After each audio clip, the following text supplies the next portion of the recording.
me the guy was cheating. Of course he is. Of course sasa hiyo siku the girl akaamua kwenda kumsurprise the guy ni na nini, akamfuata sasa huko. Sasa sijui tuseme kwake ama kwa mkaka, kwa sababu kodi analipo mwanamke. So I don't know how we put it, ni kwa mkaka au ni kwa mdada. Okay, tuseme tu kwa mkaka. So kaenda sasa kwa mkaka, kwa mchumba wake. Anagonga, and this is like a true story, yani anagonga, anakuta another girl katoa kavaa jezi ya nani, ya mchumba mtu.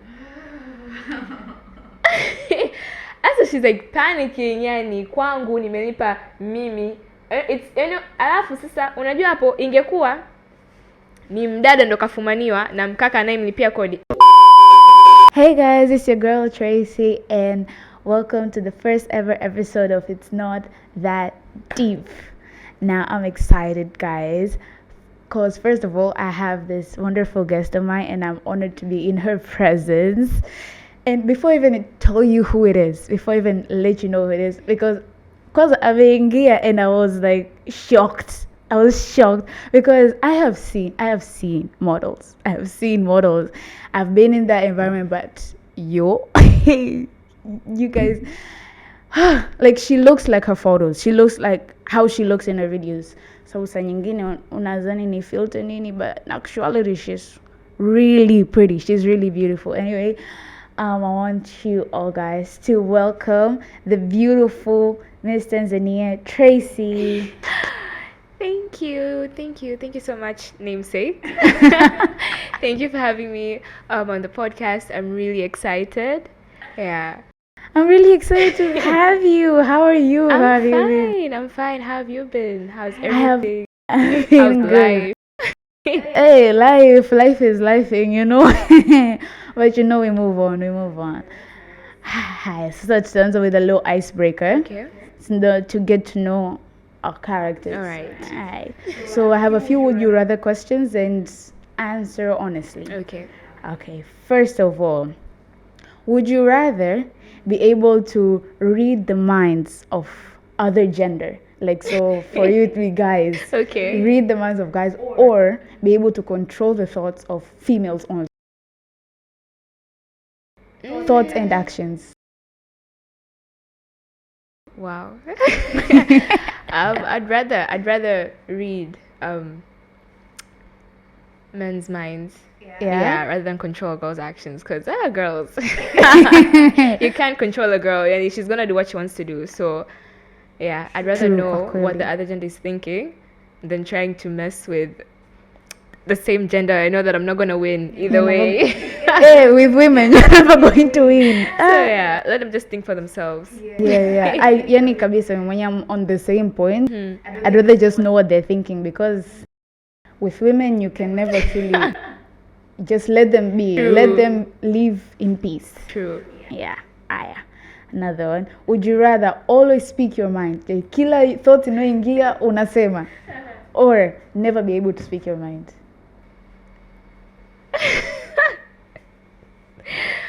Well, I think I would pick to be able to speak my mind no matter what, because I've always been that kind of person who's always like, what if I say something and it comes out offensive? Alafu naishia I used to like settle.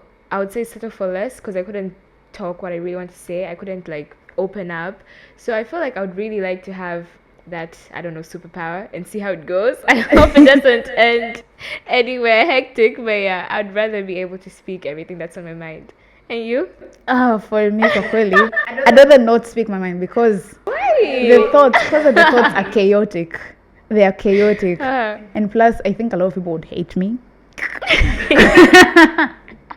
So in order to avoid that, like me personally, yes, I've always been that person who is like limiting herself, like the same thing you said, kwamba, you know, you don't want to come across as, you know, an asshole or something like that. Lakini if cause mimi najilimit alafu natokea tu kuongea something that kwa hiyo there is no point. I'd rather just, you know, just give it to myself. I'd rather not speak my mind. It's a struggle. It is a struggle, but nitabaki nayo hivyo. Would you rather have the ability to pause time or the ability to rewind it like for 1 minute? Just 1 minute. Just 1 minute. Or you can pause. I'd rather pause. Yeah? Yeah, I'd rather pause so that I can think before So you can. I make a decision, anything, instead of like rewinding back, because what has happened has already happened. And it's only 1 minute, so I don't think It's you only can do 1 much minute. with 1 And you have minute. to think fast. Oh my god, I fucked up. 1 minute back. So yeah, I'd rather just pause. Pause Maybe time. just Yeah. pause. Yeah, and plus pausing is good. You're relieving those zilly moments, Uh-huh. especially if you're having a good time with friends and family, True. and everyone is happy. You're Yeah. like, oh, this is peak. Like this is peak. Yeah, yeah, totally. Okay. Last one. Would you rather gain collective knowledge, like know everything about everything, any like history, how the world works, kila kitu, or be able to see future events, like you know what's going to happen? What was the first one? The first is have collective knowledge, Okay, like you yeah. know literally everything. Everything. Okay. And if I'd want to know what's gonna happen, like in the No, you just know things that are there, like you know everything. Basically, you know everything. Or hujui kila kitu, but you can see the future. I'd rather know everything. Really? Yeah. I don't know, but I just rather know everything. You? Because both of them are scary. Mm-hmm. Like knowing everything is scary. Because you don't want to know everything. Ignorance is bliss, they say. Yeah. Yeah, that is true. To some point, it is true. Lakini, being able to see the future, it's like nerve-wracking. Because like it's going to What if it's happen. not exciting? It's You're not. not talking now the future. What if it's not exciting? And you're already living with the thought like, I have to wait for it to happen because I've already Yeah. seen it. So like, I'd rather just know everything than know what's going to happen in the Depressed future. even before any decision. You know So you're there's going to no be point. depressed, so you answer for depressed Yeah. even before the depression. Oh no. I'd rather know everything. Okay, that was wonderful. Now I'm gonna ask you some things about your life, and then you tell me, right? Okay, what is a typical day in a life, like of your typical day in a life? Okay, I'll be completely honest. So I'll tell you how I would like my day to be and how it actually goes. So in my head, I'm usually the kind of person who likes to like be mindful, or like I'll journal, I'll plan out like how I want my day to be, how I want my week. I'm trying to be that kind of organized person, but it doesn't always end up like how I want it to be. Girl, say. So like okay, the schedule I'm going to care is like I want to wake up at 6:30 or 6 a.m. I want to do a quick breakfast and then go hit the gym, come back, take a shower, journal, and then like start my day at 9 p.m. So like I want to like do like the 9 to 5 hours. So like I want to be productive from like 9 to 5 p.m. It doesn't always happen like that. Kwayo. I would wake up like I try to sometimes. Lakini mostly I wake up like by 8 usually. I'm up. The first thing I'll do kila mtu anasemaga nitasali. I'll drink a glass of water, do everything. Honestly, like I try not to. Like the first thing I'll look for my phone. It's a disease. I'll just my phone. I'll just check the time. Nikiona muda upo nitarudi kulala kidogo. I'll just get up. I'll like start with my phone. That's the first thing. And then I'll have like 10 minutes to sit and think. Do I really want to do this? Is today the day I want to like go meet people? I'll sit and think until I gather the energy. Then I'll start my day. So I usually go into the gym in the morning, work out kidogo, and then like go on with other stuff. Like if I don't have the gym, or if I don't feel like going to the gym, I'll just be at home. Me spendi kutoka if I don't have anywhere to go. So I'd rather be a homebody if I don't have necessarily activities to do. I'm very slow in the morning. I'm not a morning person at all. I get more active like kuanzia mchana in the evening. That's when the energy is there. Asubuhi. I'm still trying. It's still a struggle. Are you more of a night owl?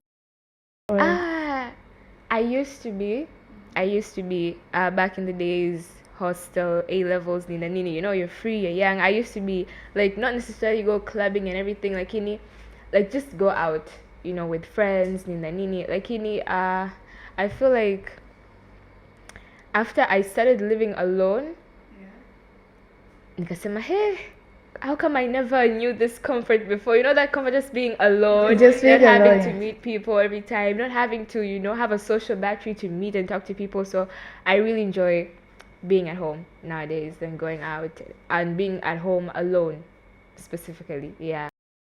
So you're like one of those people, because I get that, you know, you have agreed to plans, and then you're like, why did I agree? Why am Thank you. I did the same. Why did Like, I? how can I get out of this?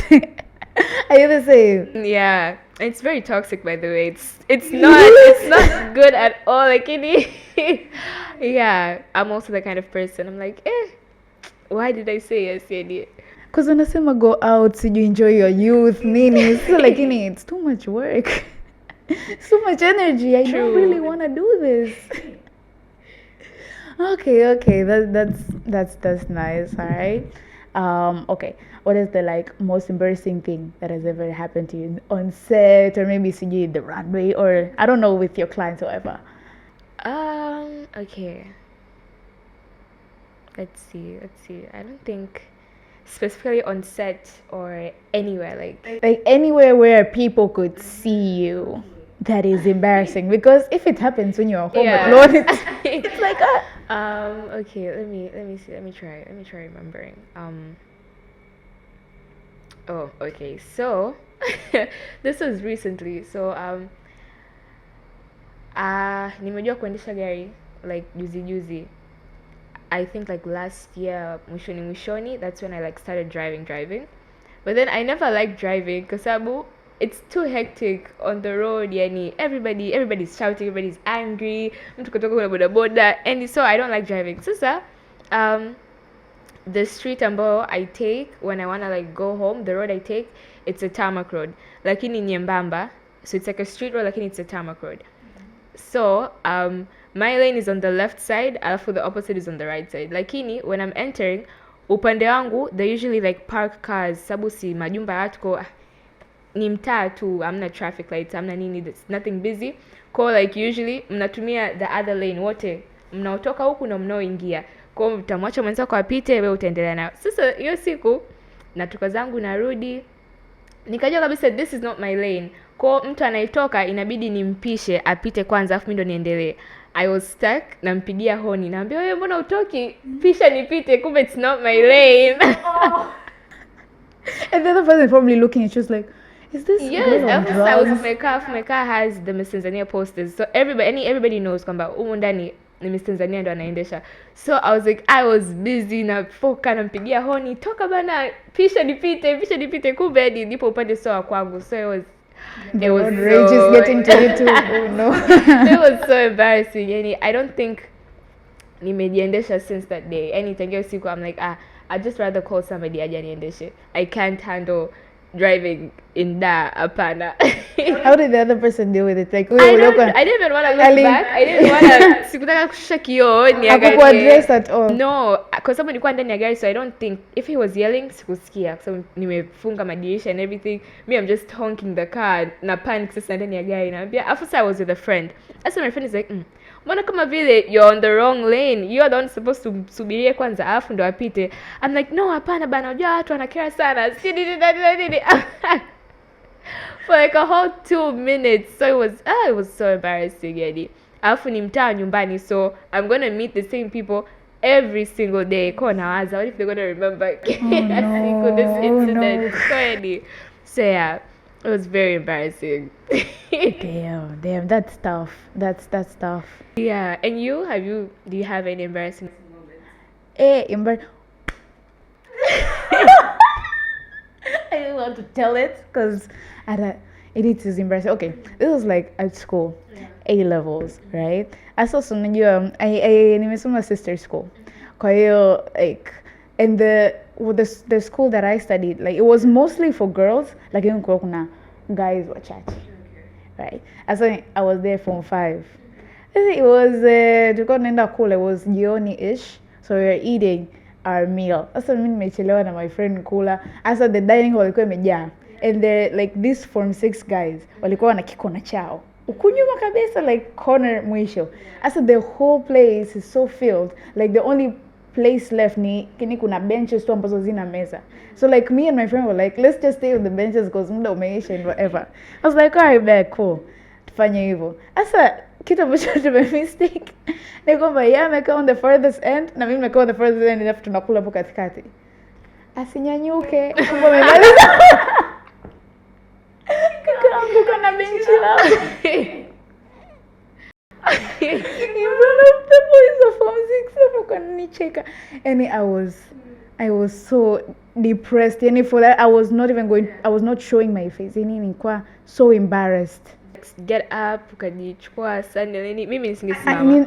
Yani nilikimbia. So nilikimbia. I left everything there. I just ran. Nikaenda chooni and then I had to like pause because how do I even recover? How do I react? I told myself if I ever nikaanguka, ama like I fall down, ama I trip in front of people, I'm not getting up. Yani nitajifanya nimecollapse, nimezimia hapo. Please come carry me, take me out because I won't handle the embarrassment after that. Sitoweza. I've told myself if it ever happens, I'm not getting up. I already told my friends if we're ever together nikaanguka na mkono sinyanyuki, just know it's a sign. Naombeni tu mnibebe mnitoe kwenye hilo tukio first and then I can open my eyes. I wish na mimi ningekuwa na hiyo akili. And that is not even the first time I've fallen in public. I've fallen in public twice actually. The other time ilikuwa ni Mlimani City. Pale unajua that movie area, pale Century Cinemax kuna watu wengi wanaenda red. No, it is not Red. Mr. Price and then Mr. Price, the other place wanaingia movies. There were a lot of people. Mimi niko sijui namkimbiza nani. I was a child. I was not a child, but I was young. I was a teen. Nikaanguka pale. Yani the good things, you know, the good things, you know, the bad thing. No one was recording, so I was saved. But if it had been recorded, I could have been depressed. Then nilichokifanya tu ninyanyuka because mimi sikuwa na hiyo akili ya kubaki pale. Kwanza kubaki pale inge attract attention. It's like, oh no, that could have been worse. Oh yeah, so I had to like get up and like leave the situation, but yeah, that's basically it. Yeah, and it's even worse if you like fall in front of like a crush or something, because you've already, first impressions matter, so you've already lost it. Yani hapo you charge it alafu unaenda tuseme ingine. Sasa I wish I could take seriously. There's no going back. And you just find another crush. Tafuta mwingine. Aya, sawa. So a lot of people, right? A lot of people would like ukienda TikTok or something like that. People talk about pretty privilege, right? Yeah. But like what people don't talk about is pretty problem. True. Like, yeah, people want to talk about pretty privilege, like, you know, it happens a lot. I mean, like, it happens. I guess I won't know, because if you're that pretty, I guess maybe you have that privilege. But like, people don't talk about being like pretty problems, as I say, like, you know, unajua, it's not that fun. Obviously, I mean, you can tell me you experienced that. Like, has there ever been like problems? Obviously, there's been problems. Like, what can you highlight some? Yeah, I think they have. Let me try to remember. Okay. I feel like men can't handle rejection. Any men can't handle rejection. Any. They don't believe. How dare you? Anaanza tu vizuri. Atakuja, he'll try impressing you, he'll do everything he can. Akiona yani ameshindwa, things take a turn. Kosa unajikuta nani? And then they say we are the emotional ones. Thank you. Since when the opposite of emotional became logic? First of all, and second of all, what do you mean we're emotional? Look at how you're reacting. But I feel like any people don't talk about it. It happens a lot. I'm trying to remember any Amboni really happened that was really, really like deep or intense, but I can't seem to remember. Have you had any Pretty girl problems. Pretty girl problem. While I'm trying to remember my own. Okay. There's this thing like, cause like for me, my character is like I'm mostly an introvert, but like I can be extroverted if I choose to be, right? So I don't know if it's a pretty girl problem per se. My character, so say if I do choose to be extroverted, it's like I am very like fun and kind. No, not kind, friendly. Alright, sasa lakini because unakuta, for example, maybe you're at a party and like, so if you're friendly with everyone, talking to everyone, asa in a case where, for example, you're dating a person with a guy, anakaa na kuangalia, you're talking to this guy, and then they get like jealous. Unakuta instead of friendly, hawaoni friendly, wanaona flirty. So unajikuta they're saying you're flirting, then you have to defend yourself like, no, this is not the case. I am just being friendly. Like, no, ujui wanaume wewe. Well, then, like, bro, relax. They, I don't think they take it as deep as you're taking it. It's not that, any haiko hivyo. True. Again, there's also this other issue, like, mtu akiona hana, I would say hana kasoro ya kuongelea, they'll come up with something irrelevant ili tu ku crash down something out of the box ambayo hata iendani. So I remember I went for this event. So I went for this event, and then unajua there's those people you'd never want to meet ukienda sehemu fulani, because they're just bad energy. They're always bad energy. So unfortunately I sat with the same person on the same table. Yeah, we're like 8 of us, 90.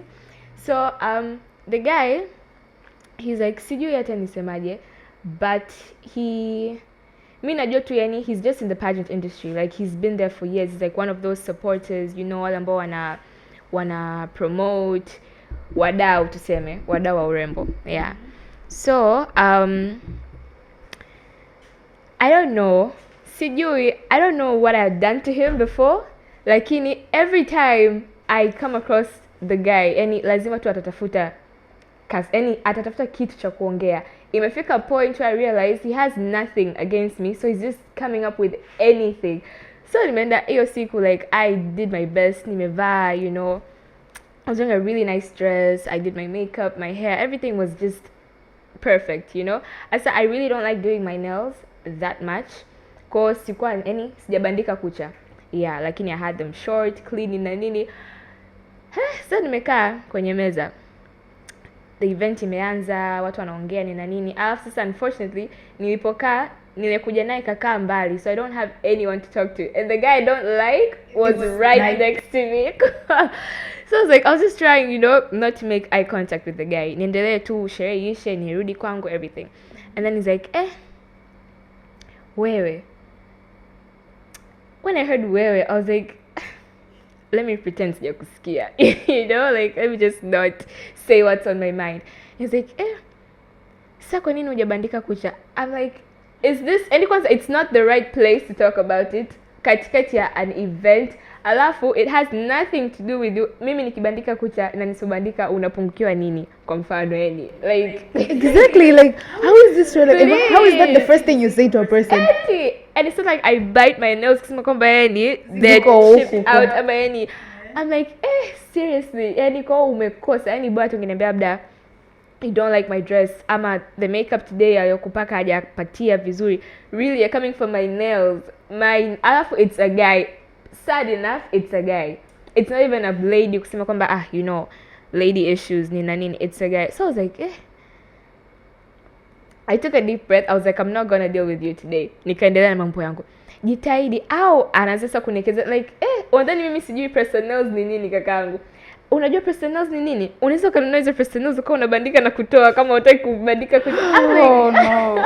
It's when men try to think they know everything. Alafu it's in the middle of an event, like it's loud, so he's talking really loudly ili niweze kumsikia, and I'm trying as much as I can not to hear what he's trying to say. So it was like, it was so awkward. I'm like, sijui niondoke, nirudi tu nyumbani. Lakini I was like, I'm not gonna let one guy ruin the whole night for me, unajua. Alafu something about it's not even that deep. Kweli kucha. I'm like, nikasema, okay, you want to be my stylist ama, you want me to hire you, nini, you want to consult. Kwa sababu Really? I was shocked. And I was really, au nataka unilipie I was unatengeneza really shocked. Yani, ndo hivyo yani, I really wish I had the ability to say what was on my mind, because I never say what's on my mind. Okay, now now I like see. I don't want to hurt people's feelings. So yeah, but I was yani, it was such a turn off. Yani, coming from a guy, alafu, I'm like,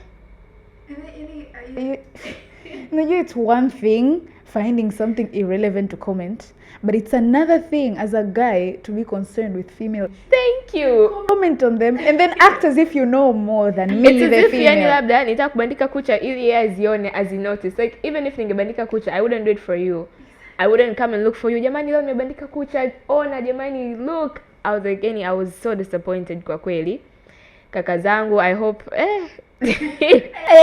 kwanza unajua please know your boundaries kwa kweli. Yani ikija kwenye mambo ya urembo, it's not your place to come and usimake comments or anything kusema za ukweli, because tukiweza kucomment sisi vitu tunavyoviona, because I see a lot personally, and I'm like let me calm down, keep quiet because it's not my place. Unajua naisha tukisema it's not my place to say anything, so let me just keep quiet. Ila yani that guy went too far. I feel it was very disappointing kwa alichokuwa nakiongea.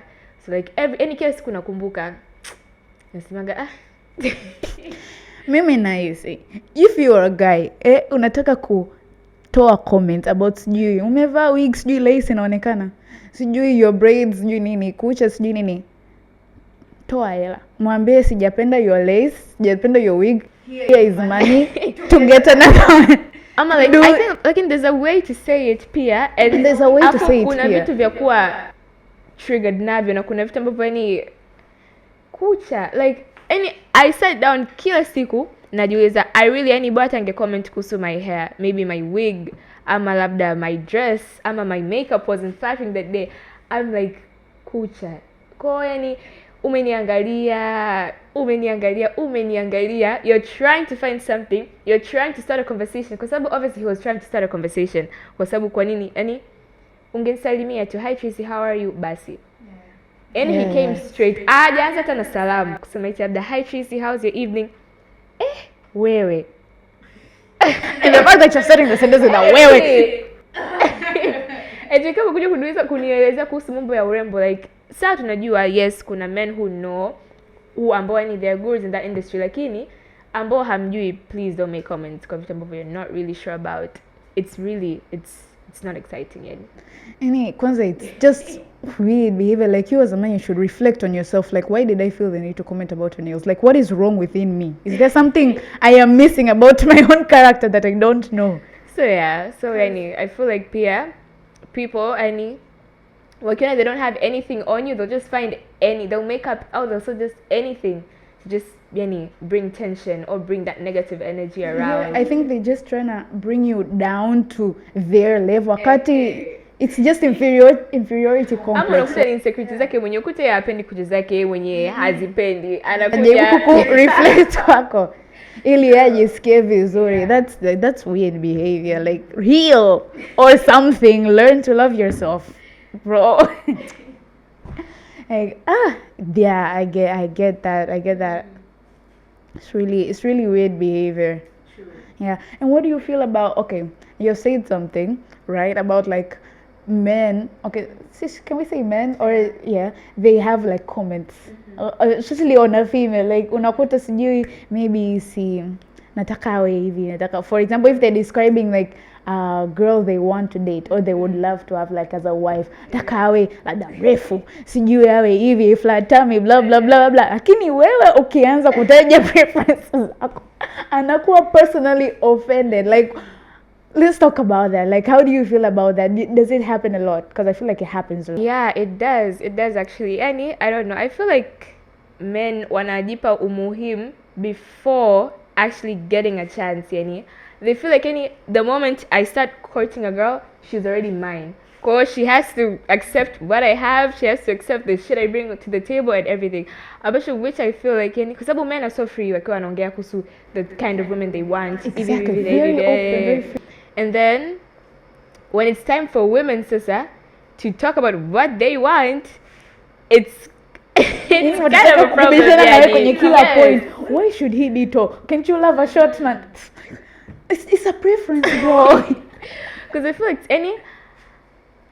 ndio inarudi kwenye ile kwamba men don't handle rejection vizuri yani. Kwa sababu okay, umekuja kwangu umeniambia yani your type is hivi na hivi na hivi. I happen to be your type, lakini you don't happen to be my type. So you don't happen to be the kind of guy I would want to be with. Kwa sababu a lot of people right now they classify the men they want differently. Wengine go wanaenda for looks, other people go for, cash, money. Kwa sababu I don't think it's a bad thing. Kwa sababu exactly, it's not a bad thing.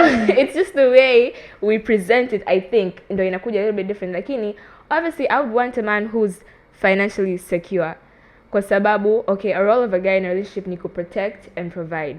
Now if you want me to submit to you fully, you have to make sure kwamba you bring out the same energy I want. Anyway, it's something ambayo inaenda, match course. Ndio maana I feel like also men are intimidated with strong women, independent women, kwa sababu hawawezi kufika hiyo level waliokuwepo hapo. Because they feel like kwa unajikuta nani huwezi kupata mwanaume ambaye atakunini. Wapo men are there ambao unaweza kukuta ni mwanamke, she has her businesses, she's a strong woman, ukitoka huku nje unaweza kusema this woman doesn't do shit for a man, lakini akirudi nyumbani everything just it goes aside. Kama ni kumpikia her guy atapika, if it's doing this atafanya, kwa sababu the man is also doing the same thing in return. They're giving themselves the same energy.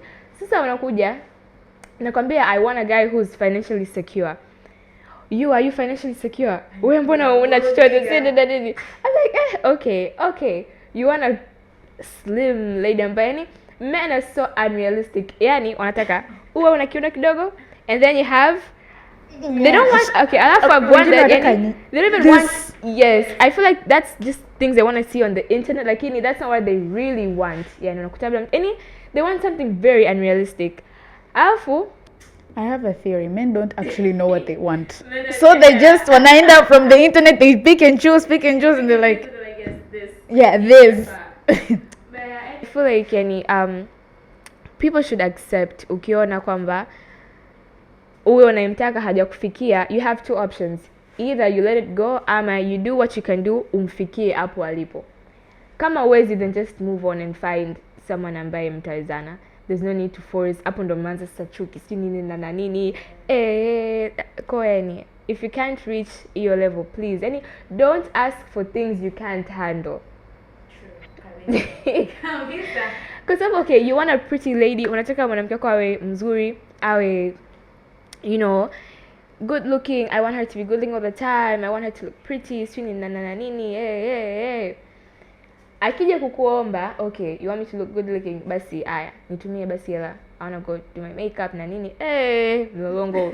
It's another issue. Another thing. Okay, kuna these men wanajikuta they're above all else. They're like, okay, mimi siangalii looks and I want a woman who is intelligent, sijui nini, ambitious. I'm like, when uyo mdada akija, there are so many intelligent women out there, but look at what they have. They wanakuja and then you feel like, cause I don't know what's the problem. Like they feel personally attacked when a woman is more smarter than them, or they have accomplished more than them. Like, this is what you wanted, bro. You wanted me ambitious. I am very, very ambitious. Like I'm climbing, maybe if you're a corporate girl, I'm climbing Nico directors, you something. I'm very smart, Nini. I meet this and these people. You on the other hand, maybe you're doing your little thing, lakini it's not all that. Sasa unajikuta they feel like small, insecure.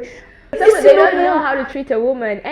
People feel like it's so complicated to know how to treat a woman. Lakini it's not that complicated. It's actually very easy. Women just want to feel secure. They want to feel protected. I feel like pia malezi.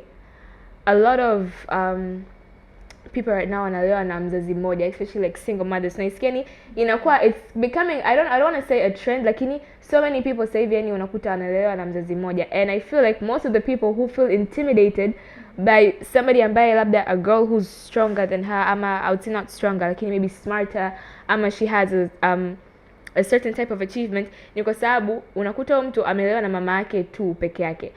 There's no hamna masculine figure present during uwe muda ambao. Kwa hiyo all they know, kwa sababu a woman anatoa feminine energy. Feminine energy ni kupokea.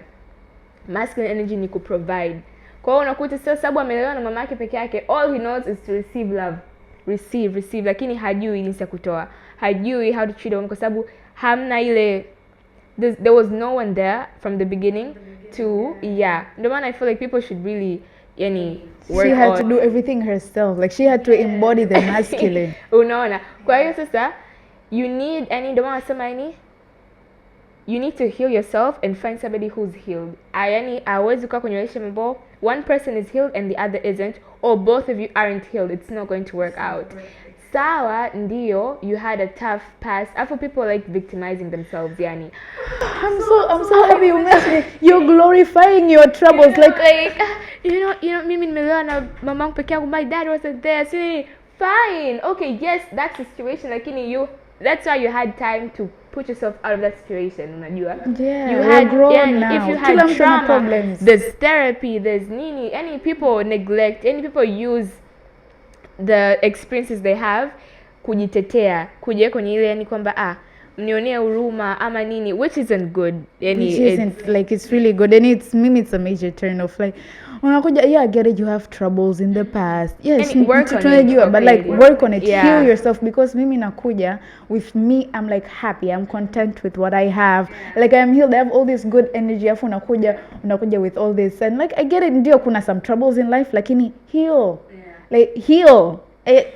People, guys, don't understand also that. I feel like any men who are intimidated by like strong, intelligent, independent women are men who are weak, kwa sababu very much weak. Hakuna mwanamke ambaye okay, yes, nijipambanie kazini, nijipambanie for my own stuff, nirudi kwa mtu wangu ama nirudi kwa my partner, and then I have to put on the big pants again. Nobody wants that. Hakuna mwanamke ambaye anapenda mahusiano ya aina hiyo. Lakini once you're with a weak guy, once you're with a guy ambaye they're still stuck in the feminine energy, they haven't really mastered that masculine energy. It's a wounded feminine energy, not just any feminine, it's a wounded one. Like as a woman, somebody in a relationship, somebody has to put on those big pants. Somebody has to be the masculine figure. Kwa mwanamke akiona kwamba mwanaume wangu hafanyi hivyo vitu, she has to be the masculine figure in the relationship, and that's why men get so intimidated. She's so controlling. Kwa sababu you're not doing anything about it. Wewe umekaa, you're comfortable with the situation. Unalalamika, but you're not doing anything about it. Unalalamika, you're not doing anything about it. Obviously, I'll have to put on the big boy pants. I'll have to be the masculine figure. If you're not paying the bills, siwezi kujitesa kisa wewe hutaki kunilipia hela ya kusuka, basi ndo nisisuke. Nitasuka kwa hela yangu, lakini don't expect the same kind of respect ama the same kind of connection that we had before kuendelea akati I'm doing stuff for myself. Vitu ambavyo wewe kama mwanaume ulibidi ufanye. True. Hapo unajua these men are so funny. Unajua wanasema okay, girls these days hawataki kuwa traditional and all that. Haya, unataka a traditional girl. That means a girl ambayo anakaa nyumbani, atalea the kids, atacook, clean, blah blah blah. We get it. If you want a traditional wife, that means you're ready to be a traditional husband. A traditional husband does, provide, does protect, does those masculine things ambazo unazikimbia. And then ukiambiwa sasa provide, unaanza makelele mengi. Also, one other thing, I feel like this is also going to go for the ladies specifically. Ukishachagua kuwa na mtu kwenye mahusiano or in a relationship, it's not right to ask your partner for something ambacho unajua kabisa ni nje ya uwezo wake. That's not right. That's not right. Unajua kabisa I'm dating this kind of person, uwezo wake ndio unaishia hapa. Ask for something within his capacity. Kwa sababu sasa hapo kwa mfano sasa una date na mtu ambaye labda mshahara wake let's say ni 1M per month. Wewe unataka lifestyle ambayo inachukua tuseme hata 5M.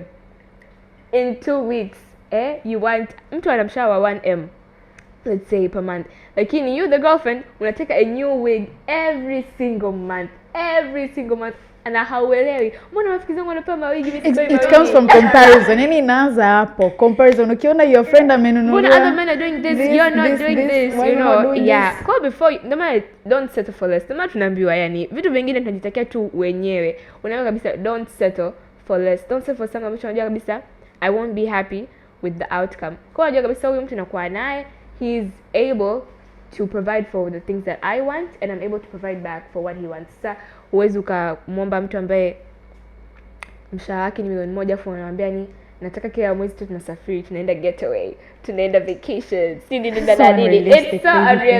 It's so unrealistic. So yeah, I feel like it goes both sides. Yeah, everybody has to be accountable kwenye relationship. Sidhani kama labda we should put the blame labda kwa wanaume tu ama kwa wanawake tu. It goes both ways. Yeah, it does. Especially kuna this girl, the sprinkle lady. Yeah, so most women take her advice wrong. She doesn't mean just any girl. You don't have to be any girl to get that type of high value man anaomwongelea yeye. You have to be a certain type. Yani lazima muwe somewhere. Kwa unakuta mtu anajikaa zake hajielewi, amemsikiliza Shira 7 sprinkle anahisi sasa naye anaweza akapata all that. No, it doesn't work like that. Yani it doesn't work like that. You have to first fix yourself, like raise yourself to that standard. You have to ask yourself like, okay, so I want a provider, rich, wealthy man, blah blah blah blah blah blah, whatever. Would that rich, wealthy man want to marry a woman like me? So you're doing ratchety behaviors, you're doing this and this and that. Sasa kweli unafikiri atakutaka? Yeah, so it does goes both way. Like girls tupunguze a little bit of delusion, because we have delusion, we get it, lakini tuipunguze, and the guys need to like correct themselves a little bit. Now on the matter of respect. Hii kitu kimetokea recently. I know you've heard of it, the Omalay thing. Bro. Well, mimi nimeona, cause like I've seen the videos, the things that have happened after that, and the apology from the girl, and what is happening with the guy right now, right? Kwa hiyo mimi kwa nilivyoona, from my personal analysis, yani kabisa nilikuwa naona the girl does not respect the guy, because alivyokuwa anajitetea kwanza, first of all, I paid for the tickets, so any evil, and then we talked about, and he chose me, I did not evil. Kwa alikuwa anajitetea sana, it's like she did not respect the man enough to think about how it will affect him. She just did whatever ameona she wants, like, but unless if the guy would have been, I feel like if the guy would have been, I don't blame him, because what she did was obviously wrong, because you're there with your partner, so you have to have some settle. But like in here, I think in her head, like she didn't respect Kumuona as a man. That's why she did the things that she did, right? So, like, for example, for you, like, what do you think? What did she do something wrong or right, or what do you think about it? Well, obviously, it wasn't flattering what she did. If I was a guy and my girl did something like that, I wouldn't be happy. But it takes two to tango. So I feel like, I don't know. I feel like maybe there's a backstory, because I don't think mwanamke ambaye yupo she's in a very healthy relationship ambayo she's with a man ambaye she respects, she loves, anaweza kufanya kitu kama kile. Yeah, I feel like there's something, either she's not happy in the relationship, she just can't say, she got a chance. Yeah, and she took it. Like, yeah, my 3 minutes of fame, yes, I want that. But yeah, what she did wasn't, I feel like it wasn't very flattering, it wasn't ethical. So it wasn't ethical for herself and for the guy pia. It was quite embarrassing. I feel like there was a reason for her to do that. Even though what she did wasn't right, but I feel like there's something's not right kwenye relationship yao. I hope everything's okay, but I feel like something's not right. Sabu mtu mwenye akili zako, you're in a healthy relationship, everything's just going fine. You can't uwezi ukafanya hivyo for a guy ambaye you're in a healthy relationship, you're in love, whatever. I heard they were dating for like seven years. It's not 7 years, it's actually 1 year. Oh. It's actually 1 year. People exaggerate on the internet, because the girl is getting death threats. I'm like, that's us taking it a bit too far, because in reality, hivi vitu hutokea. It's not the first time Umalaya dance with the girls, not the first time Chris Brown does it, Rema does it, sijui anaitwa nani yule mwenye kijicho, Ruga, sijui anafanya, they all do this. But like, kwa nini tumemwataka is because somebody filmed it, the guy is offended now, sisi tunaenda kumwattack the girl. I feel like that's not right. Like what people, how they're attacking her, it's not right. Ndio, she did something wrong, but like, that's. And what did the guy say? The guy is living his best life. You would know. This is how you know the system is crooked. The double standards are. I The saw guy a is living his video. best life. I saw a video people saying kwamba they think kwamba everything was planned out. Kwa sababu like wakaanza kusema yani it's any how can it just be a coincidence kwamba that particular couple wawe pale mbele ani aende amfate that particular lady alafu after everything that has happened easy scandals that they did it for 7 years na nini and everybody was like backstage people wanasema kwamba it wasn't the girl kwa watu wanavyosema kwa sababu like after the curtains went down so I don't know sijui like people like kwamba it would take a professional like dancer to be able to master all those moves as wanafanya yule mdada nini because everything just felt planned out everything was just going so rhythmical nini kwa people were saying kwamba it must have been planned out. What if the guy was also up for it? Because the guy looked very happy after the incident. Man, akaojiwa na Kai. So happy. It's free clout he's getting. Apple, it's free clout. Akiamua Apple. Kwa mfano, let's say na yeye akaamua kufungua a TikTok account. Anza na yeye episode 50 episodes. Who the fuck am I dating? You know? Sorry my language, but like who the f am I dating? He would have gone. He would have taken. People are saying it might have been. Planned out, lakini other people are saying kwamba it's not. I feel like it's a really weird double standard type thing. Because, it's not sawa. The girl fucked up and the guy is embarrassed too. Let's stay with that. Mm-hmm. Now let's reverse it. Mm-hmm. How many times has a guy embarrassed their girl that they're with and it has been recorded on camera? So many times. And it hasn't been such a big deal. It's never been a big deal when it is the other way around. Like, this is one of those rare questions and the guys, my male friends, they were like, I cannot believe you did this. I would never. It could not happen to me. I'm like, bro, relax. You guys do it all the damn time. We don't say nothing. Because I just feel like it's really weird. It's a double standards. Anyway, the guy is living his best life. He has I don't know, there's something he has been sponsored on something. Sijui kuna zile kaya na mjaibu connected girls. There's so many girls that actually go down like even as women sometimes are stupid. Asa any like can't you even think kwamba kwa nini if the guy was such a good guy, Mr. Perfect in his masculine era nini mimi kama mwanamke mwenye akili zangu I wouldn't have done that if I was with a guy who was and then the incident any people don't I don't know why people are not questioning the guy. Yeah, they don't leave the situation. Like let's also hear the guy's story, a little bit of the background. So kama wadada ambao wanamkimbilia sasa hivi they want to be with the guy. Even Nona is very stupid. Cause haiwezekani. Cause hata kama sawa, maybe he was that guy. Sasa he has been publicly humiliated. Yeah. Do you think you can save him? Cause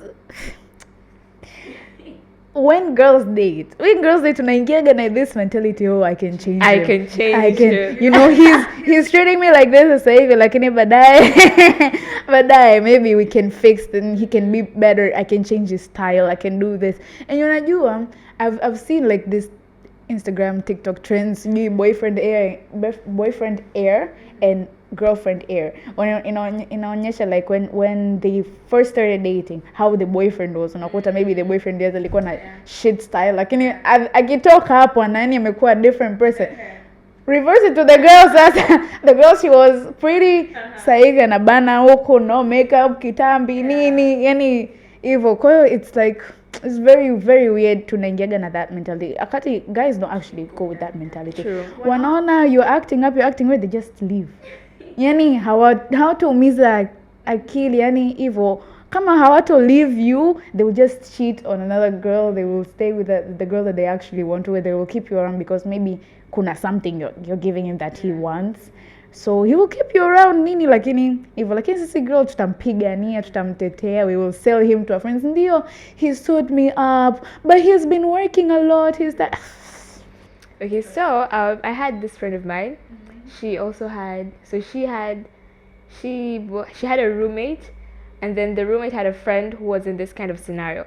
So tuseme like you have your guy nini mmependana, afu you like girls love really deeply. Yani I heard this nini it was like a quote inasema,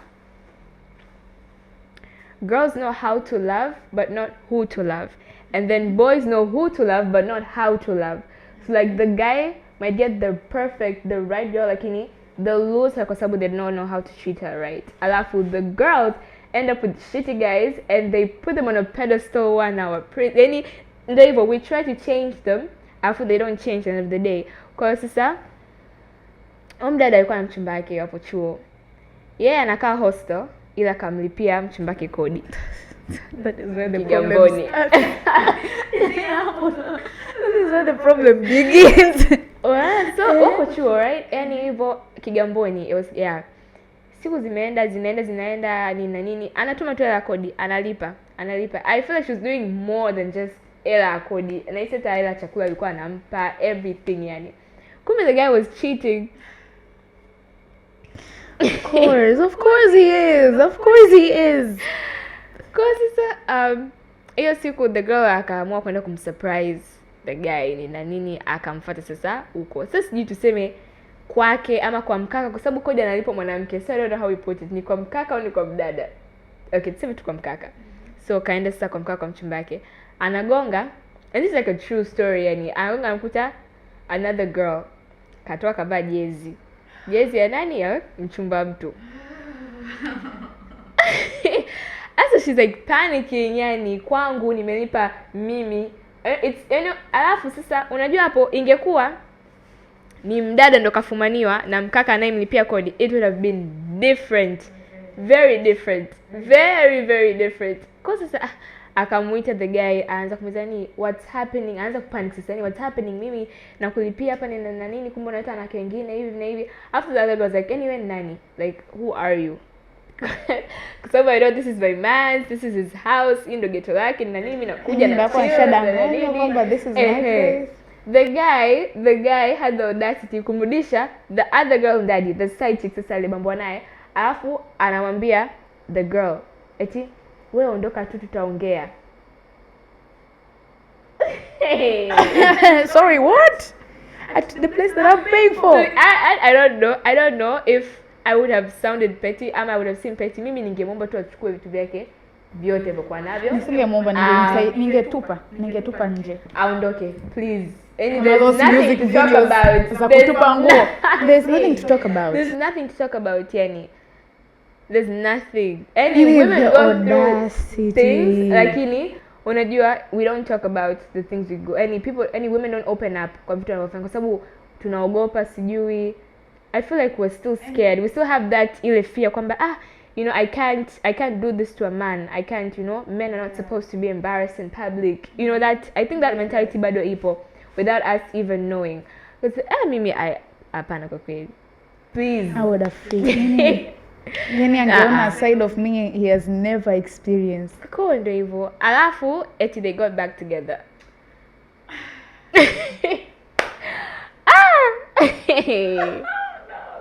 So she went akamsikiliza alivyoambiwa rudi tuongea baadaye, akarudi mwenyewe.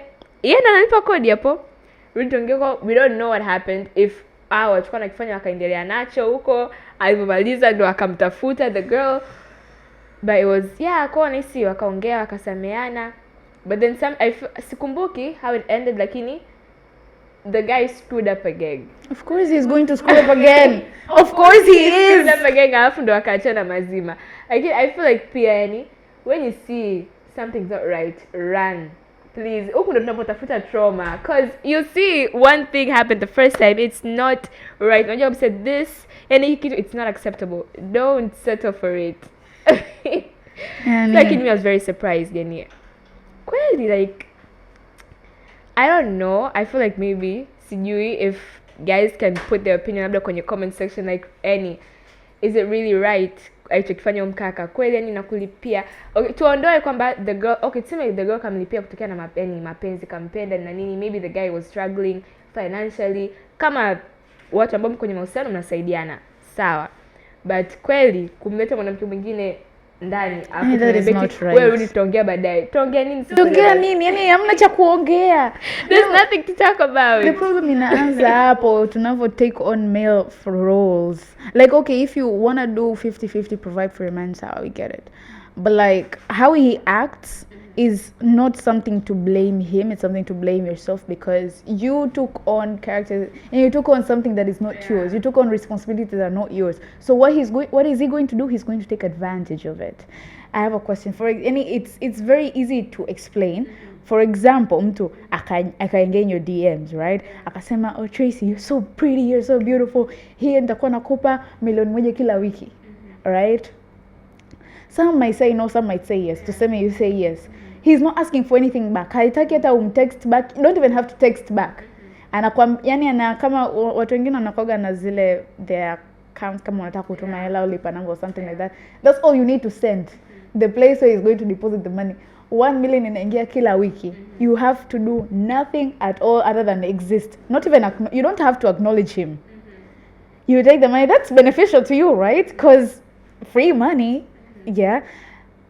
So unaweza ukajiuliza, like, okay, that man has put himself, because in reality it's you sasa you're taking advantage of him. Si ndio? He's giving you money, you're not giving anything in return. Ndio hivyo. Lakini will you put the blame on you, or would you put the blame on him? So you put the blame on, yes, ameoffer. Si ndio?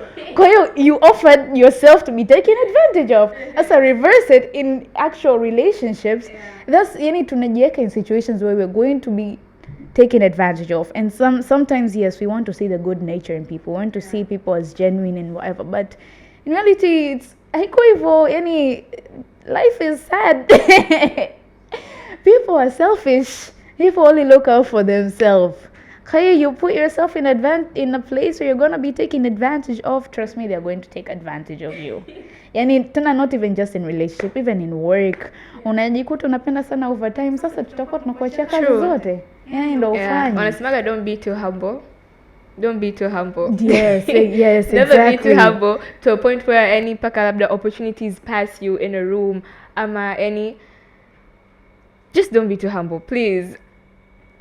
Kuwa na boundaries. And if you feel like this is not something that you're willing to do, speak out.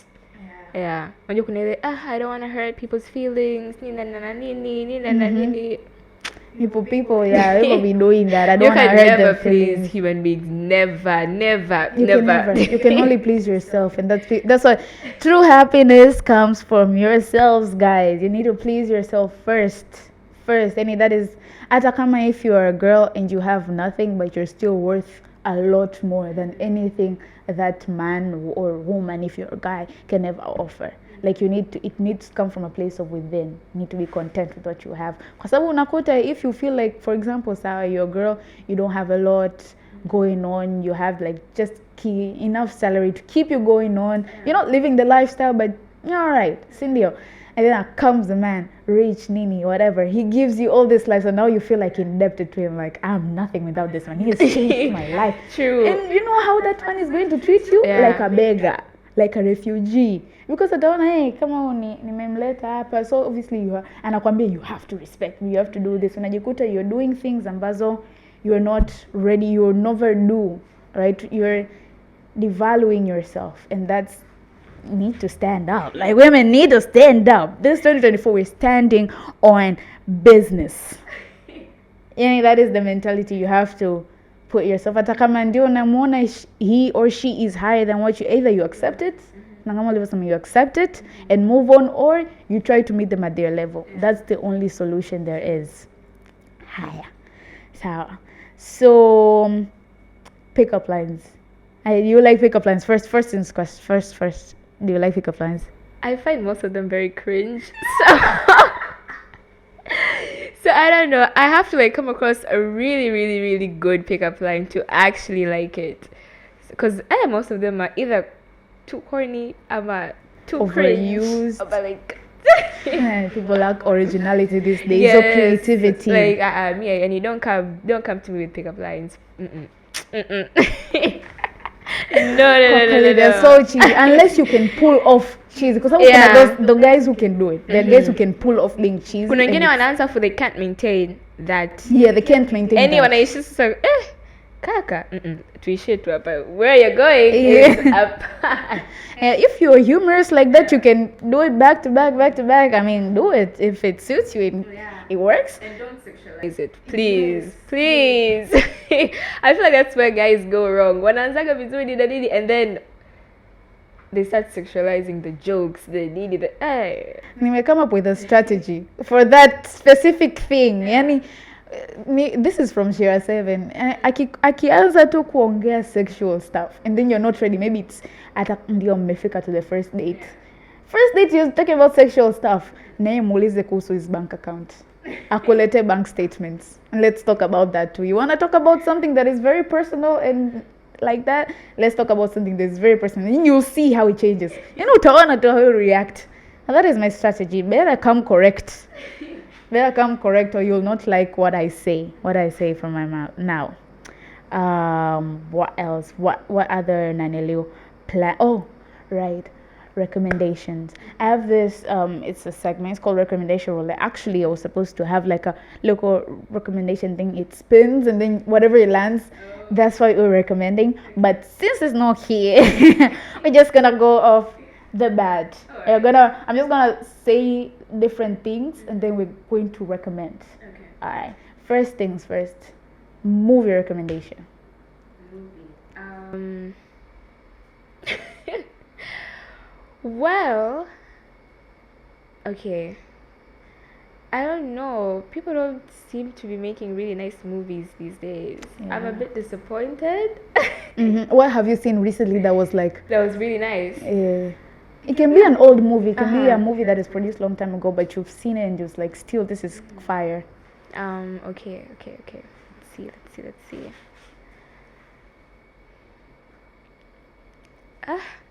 Yani, when it's time to think of something, everything else vanishes away. Okay, let me go first. Yeah, okay. No, go first. Okay, let me go first. I recently watched Napoleon, the movie. Imetoka last year, I think. At first, I was like, how can I say? I'm not a history girly like that. I like certain tidbits of history, but I'm not that type of obsessed. It is so when I saw Napoleon, I was like, about Napoleon, you know, the Frenchman or whatever. I was like, then I watched it and it was like, it was really nice. It was nice because it was like about this, Napoleon is this guy who like was really ambitious. So he climbed the ranks. He was officer, sijui war, akaenda sijui kuwa sijui king, sijui aka empire. Then like you, because unajua ukiwa unapanda hivyo the ranks, you get the ego ina inflate and then the pride and so wakamondoa, wakambanish, but then he was like, this is my France. I love this country, so I'm coming back to claim it. Then it flipped on it. But it was really nice. It was engaging, and it was like I feel like these days people these movie producers, whoever making movies, they should make movies ambazo zinaeleza especially historical events because they're really interesting, but they have to find a way to make it captivating. So that was really captivating. Yeah, and he really loved his wife. His wife was Josephine. Yeah, Josephine. Hey, that girl was she wasn't going away. She was living the best life. Well, especially that first part, kwa sababu kuna muda Napoleon was sent away towards you in Egypt. As I can, I'm like, this guy was literally in love with her. When I say in love, he's at war. Instead of thinking war strategies, how we're winning this war, he's writing, my dear Josephine. The girl, her reply. And then akaja kupewa news, oh, your girlfriend, your wife, actually ni wife, your wife has another suitor. Go this girl, basically, ameondoka. The girl's like, oh, I bet. Akaenda leta different people, dukes, nini, wanawafata, anaingia. So Napoleon alirudi in the middle of war, akafungasha mambo yake, akasema, where is my wife? Akarudi. It was like, that was intense love. Their love was a bit toxic, but it was intense. It was an intense toxic, but it was really entertaining. Okay, now that I remember, I'm more of a series person than a movie person. So my favorite series, there's Suits. I really like watching Suits. There's How to Get Away with Murder. Of course, we love our girl Shonda. There's Grey Anatomy. I feel like, and then I don't know, but you should try watching Prison Break right now. Like unajua tumeangalia like when we're still kids. Yeah, when we're still kids, You know, yeah. kuangalia was it ITV when us to be killer episode. Kila Can- episode any you iko can. toka. But right now, like when you watch it right now, it just hits so differently. So differently. So yeah, I'd really recommend try watching it again right now. Yeah. You're gonna like it. Alright. So those are my top recommendations. Yeah. All right. Okay, that's movies or series. Music. Go. I know when your music is hard because Okay. I wouldn't say I have like a favorite genre or like a favorite artist. Like Kini, the artist that I really listen to a lot right now is Lana Del Rey. You know, mother. But yeah, so I listen to her a lot these days. Yeah, she has really nice songs. she is really like mimi nimeweza kumsikiza juzi kati tu. I heard about her and I was like, oh, this is like sad girl music, and I was like, I'll listen. And then I listened to the song inaitwa Young and Beautiful. But the Great Gatsby, I was obsessed with Apple. That's when I in the rabbit hole of Lana Del Rey. Like she is top tier. I get it. Mine is kuna this song inaitwa Waiting by Yarna something. Sibeni mwangalia quick. By Yarden. I think umeshai kusikia his song, the first part ilikuwa inatumika sana on trends, but haimalizia mpaka mwisho, but it's very chill. Like it's very chill. That is a song that I had on repeat. Yeah. Yeah. Also the song that I have on repeat also a lot this time is Bloom by Akila. I don't know if you know it. It was also trending on TikTok. I know. I it. can't sing, so I'm sorry. I can't. But I think you're falling in love with yes. Okay. I know that one. So, yeah. It's a lot of positive reinforcement. I love that song. Yeah. Another thing, beauty tips or tricks or for girlies, because you gotta put them on. Okay. Well, I don't know if this is relevant when it comes to like beauty, but I would really I'm really rooting for red wine. If you drink alcohol or like you're a wine person, a glass of red wine before you go to bed, like a few minutes before you go to bed, is really good for like digestion. It has a lot of benefits. It reduces the risk of cancer. I don't know what cancer is, but it has so many benefits. Like you need like red wine. Also, I don't know. I feel like me nikinywaga red wine, my metabolism, my digestion goes really smoothly, and I don't get bloated. Cause if you struggle with, I know. I don't want to say vitamin B. I'll just say a bloated tummy. Yeah. Just try what am I saying? Just try drinking a glass of red wine every evening. You're gonna see results. Yeah. Oh, what about like for like skin? Okay, so skin. I don't know. I would say I'll put you guys in black soap. If you're not using black soap, you're really missing out on a lot. It's really nice for the face, for the body. Yeah, black soap. Pia to me sunscreen your body. Hey, it's hot. It's hot. It's hot outside. Hey, yeah, it's to me sunscreen. I know we don't like using sunscreen. I don't like using sunscreen, but I've just had to. On the matter of sunscreen, asa kila sunscreen na tunazonunua hapa zinacho zile the white stuff. White cast. White cast. You have like a recommendation for like for dark skin, because we all melanin. Okay, so I haven't really tried other brands. The only brand I've tried that has SPF is Wix. Their SPF is really nice. The sunscreen is afu inakupa that kaglow flani viko. Of course we want that glow. So if you want to get like, Tracy unapaka nini? You should start using that. Yani hiyo naiweka kabisa, naipin. Wig sunscreen hii nayo to me naenda kuishia, kwa hiyo naenda kutafuta Wings. Pop SS Hamon.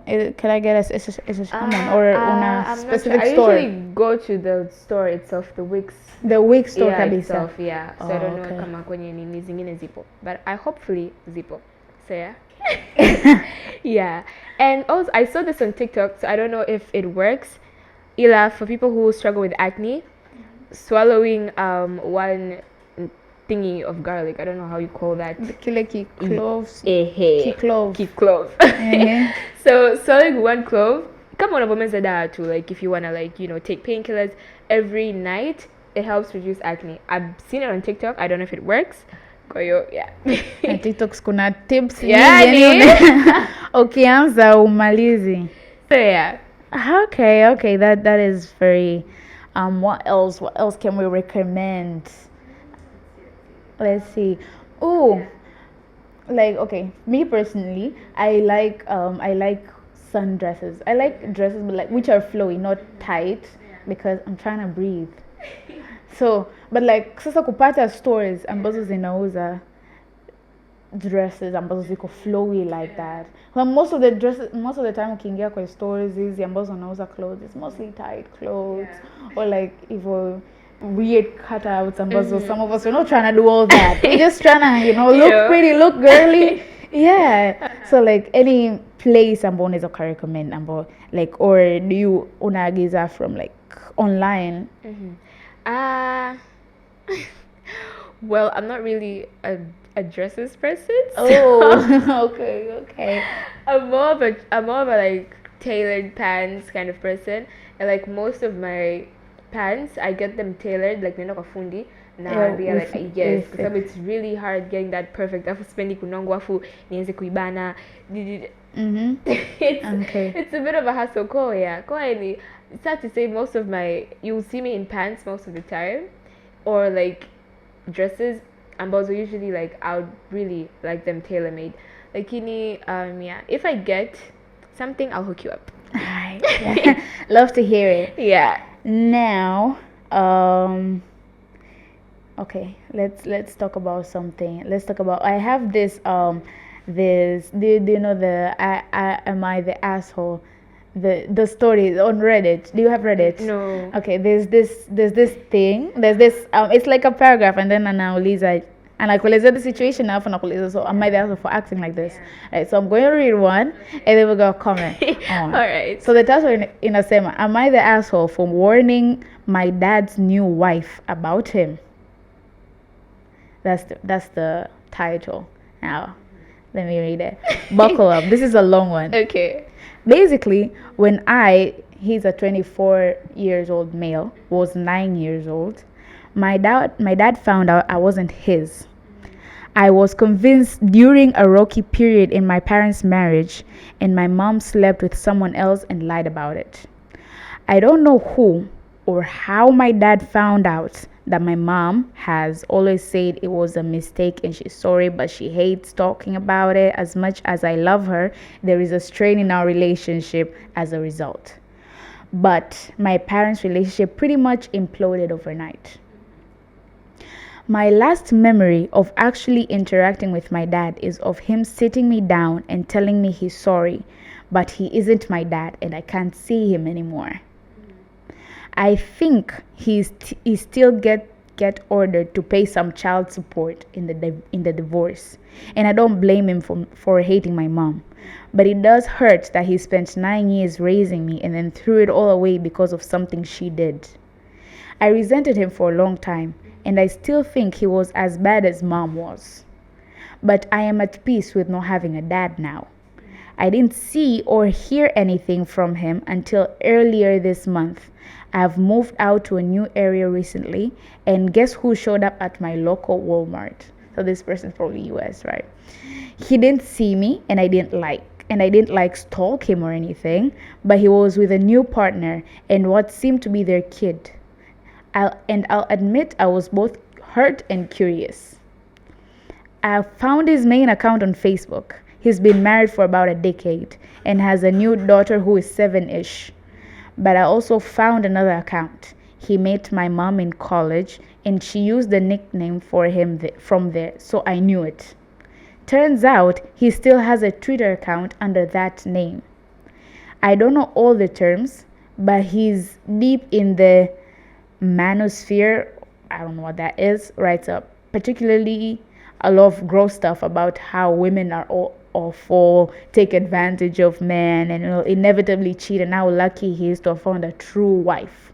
This is the dad, and a post on Facebook.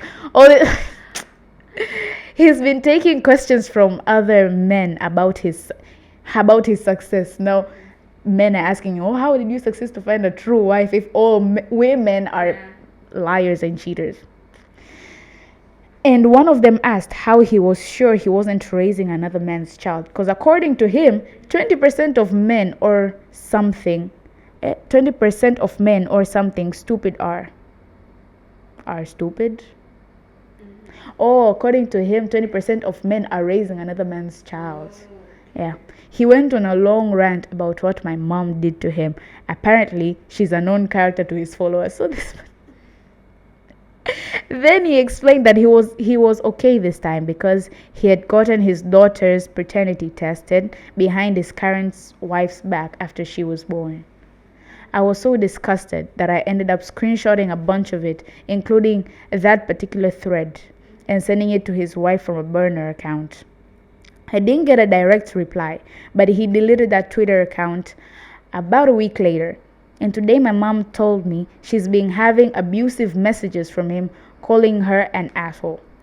He thinks she's the one who contacted his wife and is going to on rant asking if she's happy now that she's ruined his life twice, saying what she did proves he's right about women.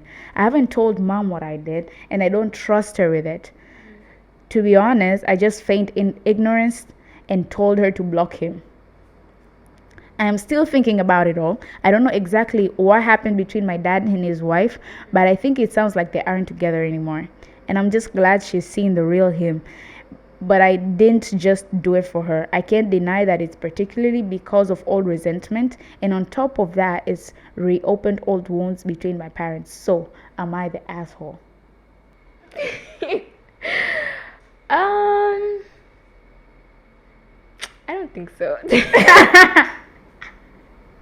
Yeah? I don't think so. Yeah, I don't think so. I don't think. He's there because it's a guy, yeah? Yeah, I don't think so. What he did, going behind his back and telling his new wife, I don't think he's an asshole also, because and I look out for the other girl, so yeah. Well, would you ever do that? Would you ever, okay, say particularly it was maybe your girl, right? Your best friends or whatever, right? And then akapata like a boyfriend or something. Then ukaja kujua pia your girl has like a roster, so like she's talking to different guys, right? So would you do the same thing this guy? Would I snitch on my best friend? Yeah. Hell no. Honestly speaking, I wouldn't. Like, let's put away morals and values and doing what's right and what's wrong. No? No. Yeah, I think it depends with that. Because in this situation, he was right to do it because alikuwa namchukia the dad, and then the dad is talking bad about his mom on social media. Like, obviously, mimi mwenyewe ningefanya hicho kitu. Or I could have done something worse. I don't know. But like, so yeah, he's not the asshole. He's not the asshole situation. But another situation, okay, so you're not situation. What if those two, like the guy and the girl, you're all close friends, like you're all like really close, and then like ikatokea maybe sasa the guy akaja kujua, oh she's been doing this, she's been going behind my back like that, and then you knew, like, okay, would you feel like I should have said something? But if you had the chance, would have said something? Okay. I don't know. I don't think I would have said anything. Am I supposed to say something if anything like that is going on? Because personally, I wouldn't say anything, but I want to know if that's the right thing to do. Yeah. Is it? To say something? Yeah. It depends, because unajua if it's how should I say this? Because like if, for example, you have a boyfriend or whatever, and he's doing some things behind your back, you would want to know, right? Right? Yeah. So it's like the same thing to the other person. Okay. Okay, I would. Okay, for me, I would speak on my perspective because I have very like my closest friends, like my closest friends. There's like only 3 of them, so they're my best friends, yeah. And then I really don't have like very close relationships with guys, to a point where like I would be concerned, or if I knew what was going on, I would want to come and tell you. Yeah, so you're a girly's girl. So yes, I'm a girly's girl. Yeah. So it would I don't think it would happen if my best friend would happen to date someone that I'm also close with. So I can't relate. But if let's say I just knew kwamba my best friend, the guy she's with, is doing something fishy, yes, I would come and tell my best friend. Yeah, I would tell her, but then it's up to her if she wants to stick in that situation or she'll do something about it. I'll tell you once, like, hey, you know, it's not my place to meddle in your relationship. Like, yeah, look out, because what's the point of being best friends if you can't look out for each other? Yeah, cool. But yeah, so I'm a girl's girl. Go ahead, I'll look out for my girls. Yeah, I'm we look out for our girls. But yeah. All right. Yeah, me personally, I don't like being involved in relationships, people's relationships, even though you're like my best friend and whatever. And then like, yeah, I will hang out with, for example, maybe my best friend is a guy. I will hang out with you and your girl, but like, I don't want to be involved that much, so I don't know, maybe it's just me, like, can be a responsibility or blame or something. But like also, that. I don't know if it happened, if it's just me or if it's something normal. Like, if let's say one of my close friends akaanza kudate na mtu, first of all, I wouldn't want my friends to have a very close relationship with my partner. Know your limits, because like, you don't even have to have his phone number, please. Tuyanze hapo. Maybe once in a leap year. Let's just put that clear. You don't have to have my boyfriend's number. I don't want to hear that bullshit. What if something happens to you? We want to reach you. Call my mother. It's the reason why we're best friends. If I'm in a situation, that means kama tutakuwa wote in that scenario. So like, I also don't like kujisogeza kwa my friends' partners. Yeah, hivyo like, kama hatuna mazoea, like if we never knew each other before and we never had a conversation before, I don't think kuna haja ya kuanza kuwa na conversation when my best friend is not around, because the only time we would meet is when either I'm with my best friend na wewe umekuja as the partner. That's when we would meet, because I don't know tungekutana wapi kwingine. Are we working together? No. Are we in the same field of evil business? No. Because there's no reason for me to have your number. There's no reason for me to have conversations. I mean, I don't really sit well with that. Come back to me, I'm okay with my partner. Come on, my friends are close to him. Not saying kwamba I'm protective. Like, there's just that boundaries. Yeah, boundaries. Yeah, people need to learn those and respect them. You're already friends with me. You want to be friends with my boyfriend? What for? Kwa nini unataka friendship? There are so many men out there to be friends with. Why? Yeah, what for? Like, okay, fine. Okay, to say okay, sawa, it happens. Maybe if you guys knew each other, if maybe mimi ndo niliwaunganisha, then obviously yes, I know the guy, I know the girl, so I'm in the middle. And even if it happens, mkaanza kudate, I would know my limits. I know because you're with my friend right now. If there's stuff that we used to do before, if it was like laugh, kuna ile kucheka deep, like, you get really close with each other. Obviously, I know kwamba it can't happen again because you're already dating a friend of mine. Because it would be very disrespectful. I feel like people should really tuanze kwanza tuwe tuna limits. My man is my man, your man is, if your man will expose, it's you. Usiwe. Alafu kuna kitu kwamba just because you're comfortable with your guy being close to let's say girls nani, it doesn't mean kwamba other girls are comfortable with their guys being close to other girls. Yani hiyo ni story yako wewe, it's your liking, it's not my liking. Please don't be all cushy with my guy. Just respect yourself. Yeah. Because it's not okay. It's not right. Why are you doing this? I have a scenario for you, right? For example, you let's say you have friends, not close friends, but maybe like homies. You live in the same area. You're not that close, but you're friends. Like maybe once a week you meet at somebody's house, and then you all like have a laugh or something, and then you just hang out and chill and whatever. Now, kumbe, you don't know. As I said, you're close, but not that close. So like, so people in that group, maybe one guy and one girl, they started dating. You didn't know that because you're not close with any of them in particular, right? Couple months later, ukaja kuwa closer with the girl in that relationship, right? Sasa ukakumbuka kuna sasa, let's rewind back to when you was not close with the girl. Wewe ulishekujaga na your friend maybe, na the guy akaona, mind you, this time ambao ulikuja na your other friend, maybe not part of that circle, like another friend, ukamleta, and then she got cushy with the guy. You didn't know he was dating. Yeah, so they started getting cushy. They did their own things. Zuko anakuja kuambia to girl like this and this happened. You're like, all right, girl, whatever.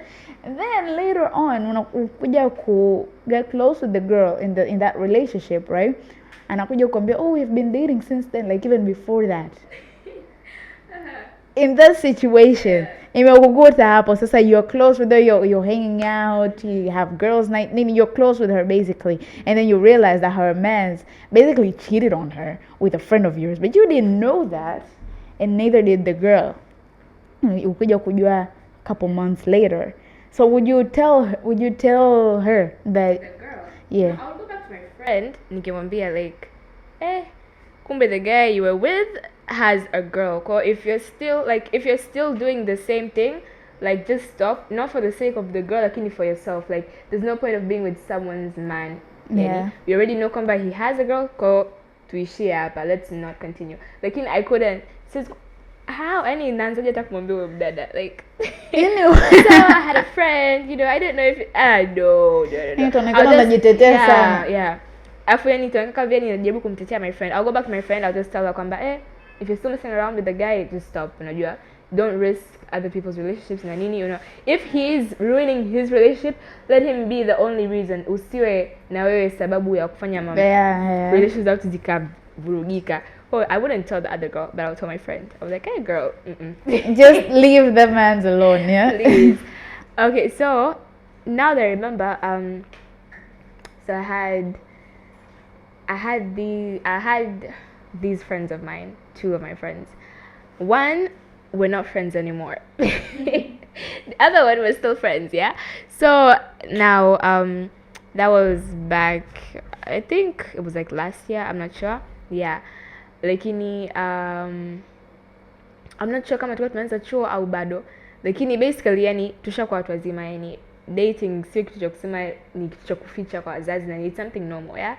Sasa let's call one girl Betty, and then let's call the other girl Alice. So Betty and Alice are both of them are my friends, yeah? Lakini, let's say I'm really, really, really much, much more closer to Alice. Yeah, we vibe, nini, to a point where we used to call each other besties, that kind of, that girl, like, she's not particularly like your best friend from like miaka ya nyuma, lakini just got very close, vibes inaendana. And then Betty, she's also, your friend, you guys hang out, nini. And then Betty and Alice happen to be in the same room, we're roommates, yeah. Next to us to hostel, yeah, tuko hostel.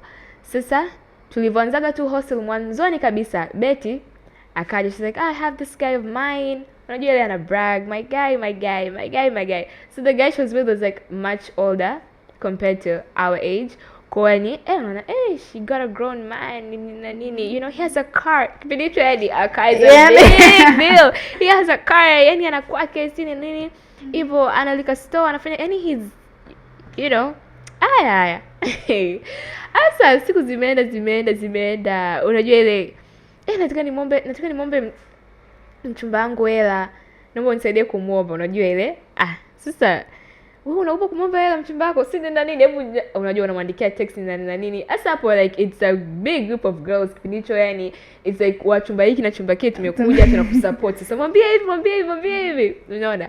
The guy still hakutuma hela. I think kama alituma hakutuma the amount alikuwa anataka umdada. So like she got pissed off. I feel like she was a bit embarrassed kwa sababu yani kashajipump, yani my guy has a car, my guy ana liquor store, my guy did this, my guy did that. Alafu mkuja kumomba tu sijui shilingi ngapi, hajakutumia. And we're all in the room because we're waiting for a response. You're waiting for a response because we're waiting to see. You've raised our expectations. Is he your guy? Kweli? So I feel like hakutuma, alikuwa anataka yeye, because she got upset, you know, nini mkaka nipendi tena, si nini, mimi namwacha, he doesn't provide for me. Asa yani Betty was that guy, yani she's very very picky, yani she's picky when it comes to her men, picky to a point paka tukasema bana huyu she's never gonna find a person to settle down with kwa sababu she's too picky, and she's also unrealistic. Yani tumekuwa kwenye kundi la wanaume wanapokuwa unrealistic, yani so like you're breaking up with him. Yeah, I'm breaking up with him. Simtaki. Akasema simtaki. I don't want him. Sini na nini. You know that drama kwa nachana na mtu. Na mblock sini na nini. Aya. Kwa akachana. A year, if not a year, like 2 years zikapita. I don't know how it happened. Alice sasa akaanza kuongea na the ex wa Betty. Ongea to a point paka they started dating kabisa nini. She didn't tell me because I didn't know at first. Asa kuniambia I have a new guy nini. I'm like tumuone. Asa because this guy nilikuwa siye kumuona lakini his name sounded familiar. Kasa he sounds familiar. Hakuniambia mara kwanza. Siku nyingine akaja kuniambia wewe kwa na date na Betty hivi na hivi. The guy alimwacha kwa sababu yani tukikumbuka that particular ex, it's the ex ambaye Betty alimwacha, yani she stated kabisa kwamba I'm leaving this guy, I don't want anything to do with this guy hivi na hivi. Kwa like kanitafuta Alice hapo. Me the guy kanitafuta, we started talking hivi na hivi kwa mimi ni akaniambia I started dating the guy kwa sababu I didn't think it was wrong kwa sababu they broke up like almost 2 years ago. 2 years, a year, 2, yeah. Afu kuja kunitafuta. Plus, it's Betty ndo alimwacha mkaka. Kwa Alice thought it was right for her to date the guy. It's her time to shine, jamani. So I was like, I didn't support it. And I wasn't against it because it wasn't my place, yani. Yeah. I was like, okay, good luck. Like do your thing as long as you're happy. Unajua nisha tukusema as long as you're happy, kwa sababu and it wasn't my place kuanza kumwambia you know what you're doing sini na nini. At that time Betty we weren't that close with her as much kwa sababu ukiachana na her issues with her ex she also had her own issues, she just had problems with all the girls around there. Sisi knew what was wrong, unaona. So the friendship started like falling apart. Everybody started getting a bit distant. Kwa siku zimeenda. Mimi I couldn't go to Betty and tell her as sasa na date na ex wako wa miaka 2 iliyopita.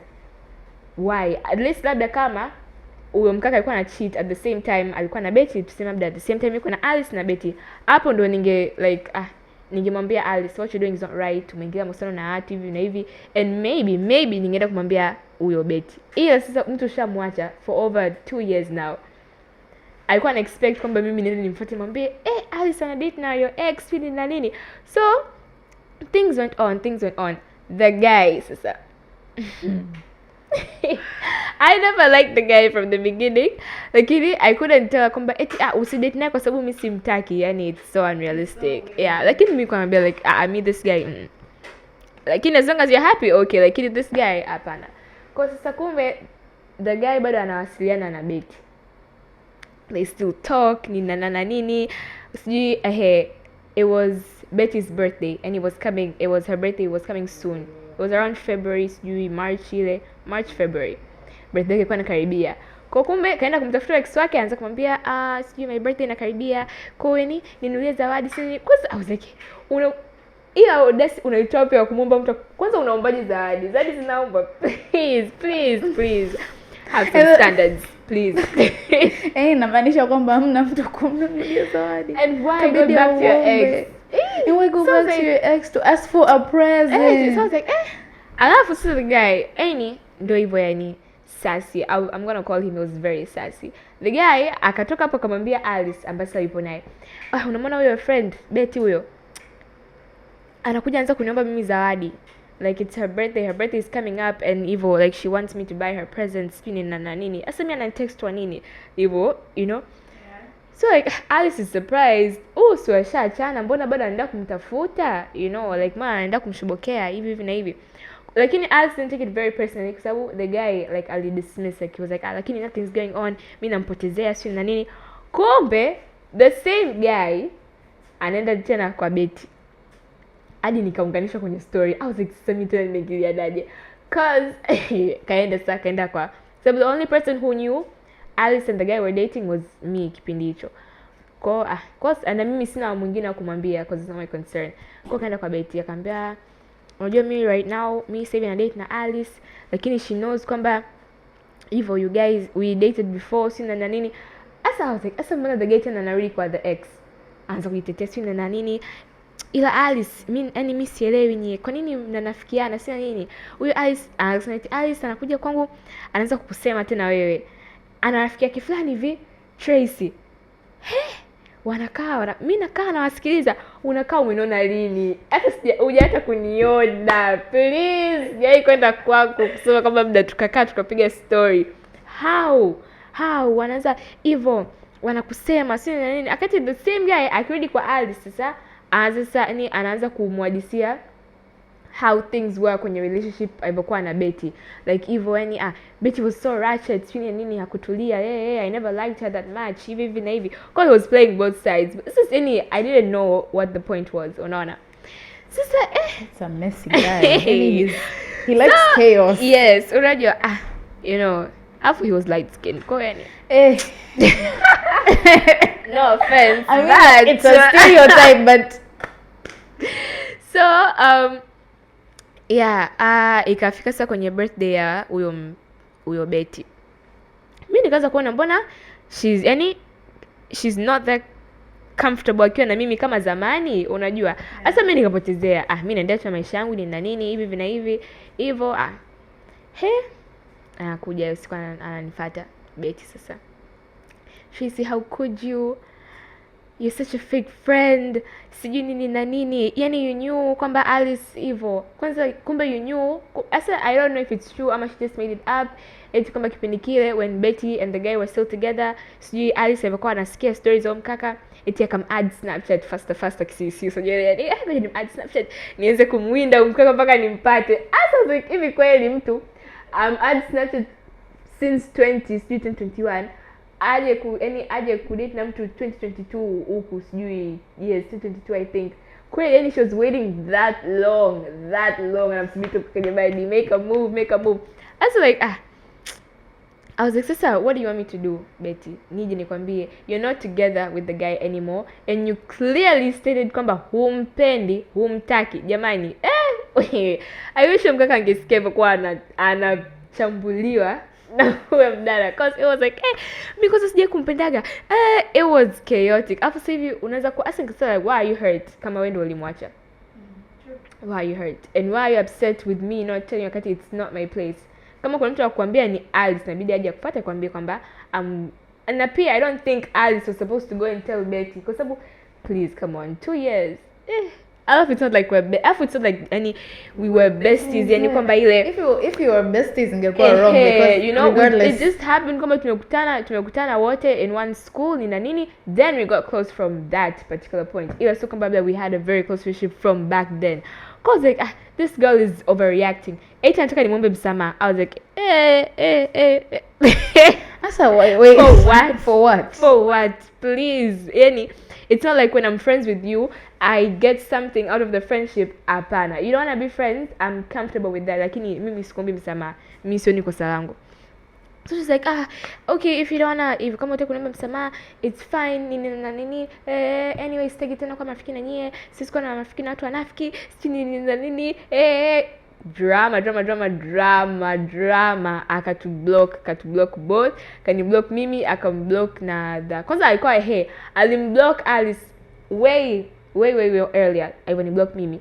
Sasa hapo ndo nikasema ukute kashajua, kuna mtu labda akaja kumwambia, kashajua, ndio maana imekuja hivyo. Baadaye nakuja na mimi nakuja kupewa vyangu mwenyewe, kaongee shit talk. So I was like yani kweli unakuwa upset. So I was like is it because, sasa nikaanza kujiuliza like, did she still have feelings for the guy, ama was she just jealous kwamba the guy was with someone she knew? Unajua kuna ile like, you're not with me but I don't want you to be with someone else, unajua ile? Yeah. So I was like, did she like the guy, ama she's just jealous, she's just being the jealous type? But yeah, yani it was hectic. Nikasemaga I'll come and ask someone else, nisikie their perspective. Maybe I wasn't being fair, maybe I was supposed to tell her something, but honestly I don't think it was my place kumwambia chochote. Mimi nahisi like, what I feel, okay, kuna girl code, right? Yeah. We don't date our friends' ex, but it depends how close you guys are. Sindio. Kwa hiyo, me for example, like my best girlfriends, mimi kwanza, your boyfriend hata sitoweza hata akija kwangu asema ndio amenitafuta, maybe I never really did have his number, akaja kunitafuta, there are two things that can happen from that scenario. Either I will block you because you hurt my girl, so why the fuck am I speaking to you, right? Or nitakuignore. Like, hamna situation whereby we're going to communicate evil, right? But that's my best girl. Kwa hiyo, obviously I'm never going to do that to her, even if ndio she broke up with him and there are like, whatever, but I'm not just going to involve myself with this guy. Now, to a girl who I am not that close with. If it was Alice, and I used to know this girl back in the day, like, I don't think what she did was wrong, because first of all, it's 2 years. Nikomba, like, for example, ameweza kurei 2022 and then akasubi 2022, 2023, 2024. Yeah, ndo aje. So like, it's already a long time. You should be over this. Yeah, you should be over this. I don't understand why you are upset. So it's not like labda they broke up 1 week, 2 weeks after Alice is with the same guy. No, it was like 2 years, 1.5, 4 years imepita huko. So first, you should have been over this girl, first of all, and second of all, you should not come and fight with hapa sasa mimi Alice tumemtoa kama wewe ni mediator hapo, like I don't see a reason kwa nini amekuattack. I don't see a reason, because you should not have even been involved in the first place. Like, cool. So mimi sijui kwa nini jaribu kuweka in the yeah. I don't know. I think that she was just, I don't know, I think maybe she was mad and hurt and jealous, and then she didn't know where to guide that energy, that anger she had. Kwa whoever was aliyemwaza kwanza huyo. Because it does happen when you're angry, that you don't know where to place the anger, so whatever happens, whoever is the victim. For me, I don't think I'm you or Alice did anything wrong. But hey, you can comment what you think. True. And then you let us know. Maybe Sissy maybe it's nanilu tunaharibu the girl code or whatever. But yeah, that's what I think. Now, the last question that I have for you. Do you believe like you can be like happy or content, or unajua umesha achieve that level, umesha ufanya healing, you've healed your trauma, you've reached that level where you are at peace? Like, even dio kwa sababu life is not always smooth, sindio, there's bumps in the road, whatever, but like you're at peace regardless, right? Would you ever sacrifice it? And you're single, una mtu, right?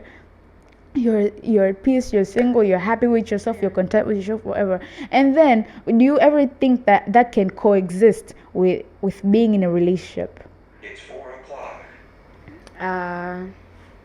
So like okay, that's like you're at that level of peace, and then akaja a guy and he's trying to pull up, he's trying to pursue you whatever. But like I'm You're healed. very You healed. know You can see through yeah. bullshit. Like you see this guy is trying to manipulate. This guy is trying to gaslight me. You can see through that evil.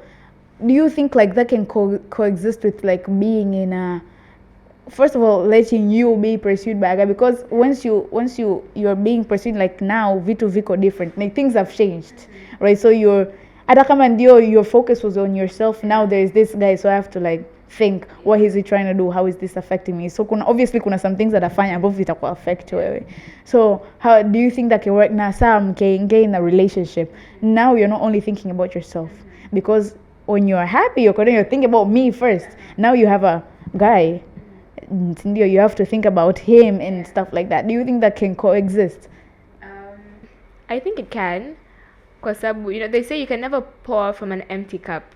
Yeah, so as long as I know kwamba my cup is full, if I had any traumas, I've dealt with them, I'm happy, I'm content, I'm in a place where I'm ready to share my love with someone else. Yeah, kwamba I've shown myself love to a point where if somebody else comes, it's okay. Lakini ukinikuta on my healing journey, that I won't accept. That hapana. Lakini if I'm in a place where I'm happy with myself, everything is just going fine, I know how to deal with my situations, I know everything's not gonna go like very smoothly, nini.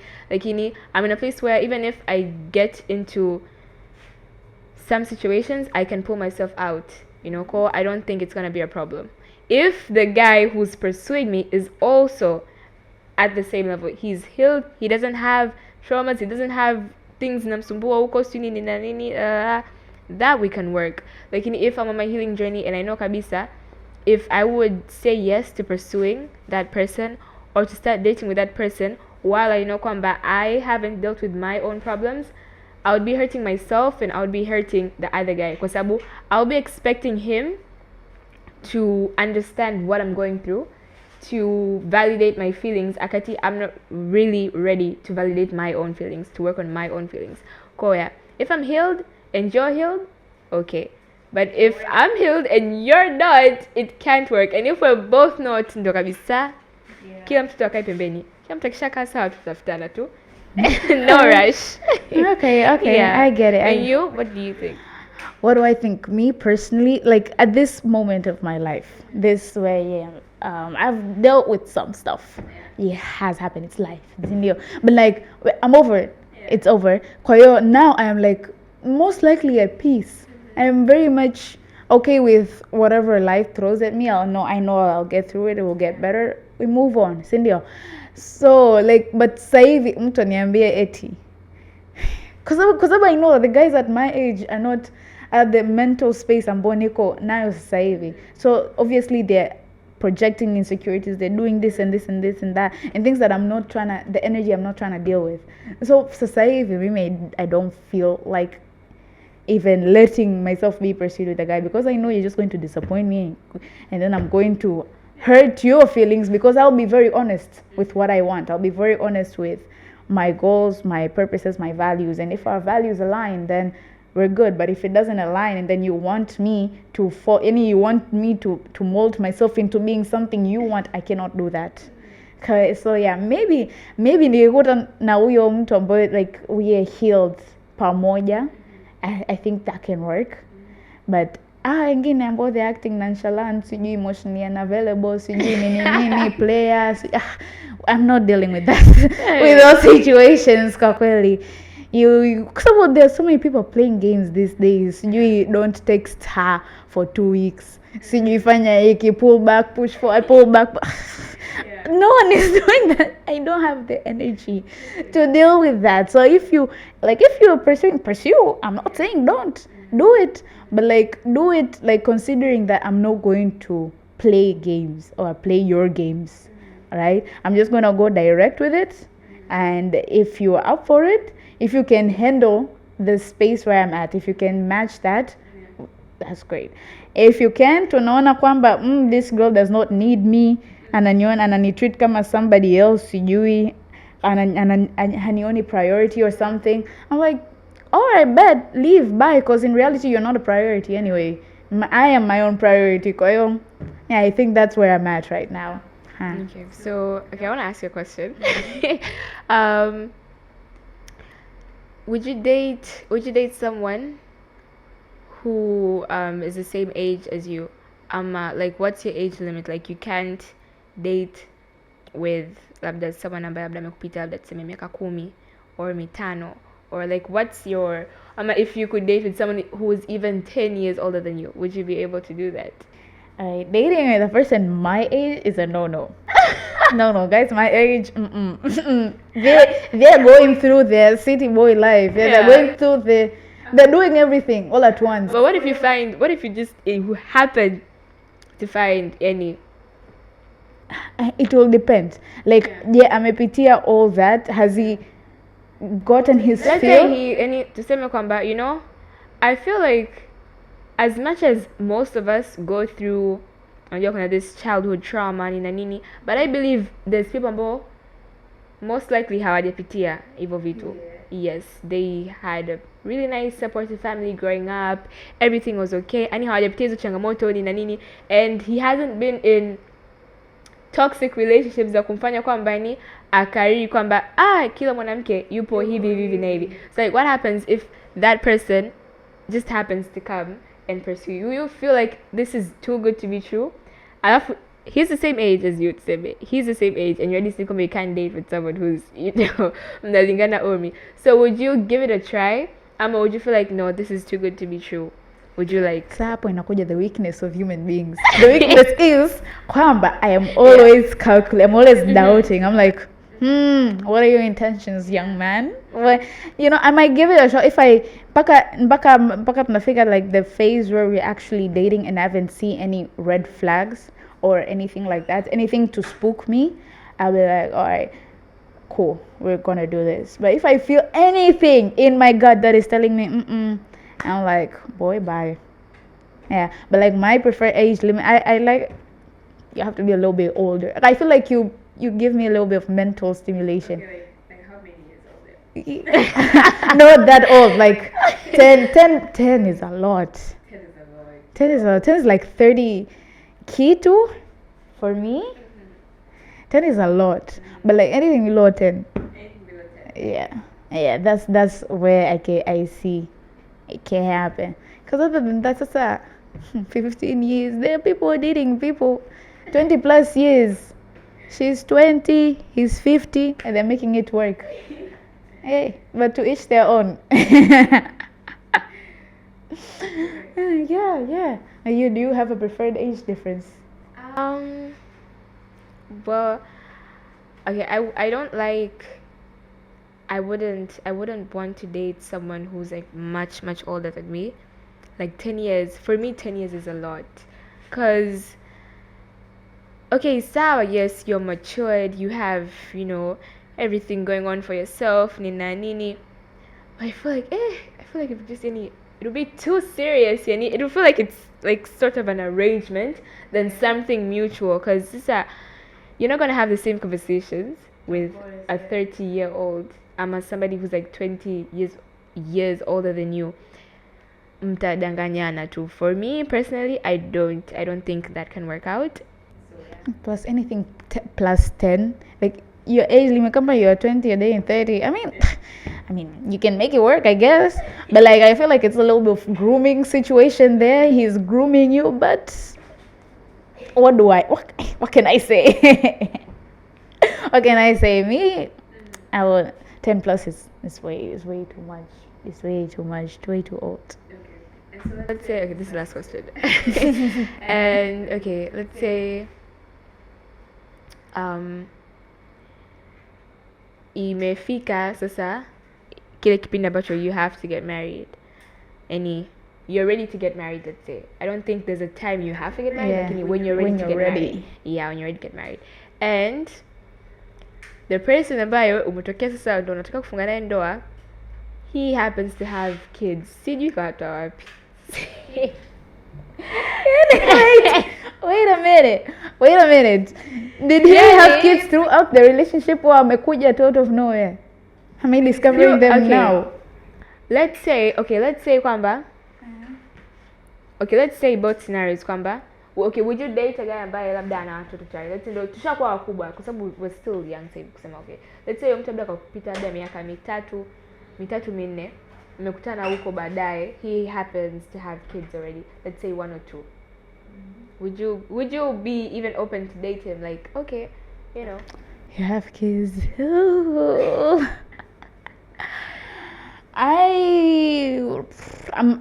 Where is his baby mama? First of all, that's my. They first. co-parent. What does that mean? Co-parent.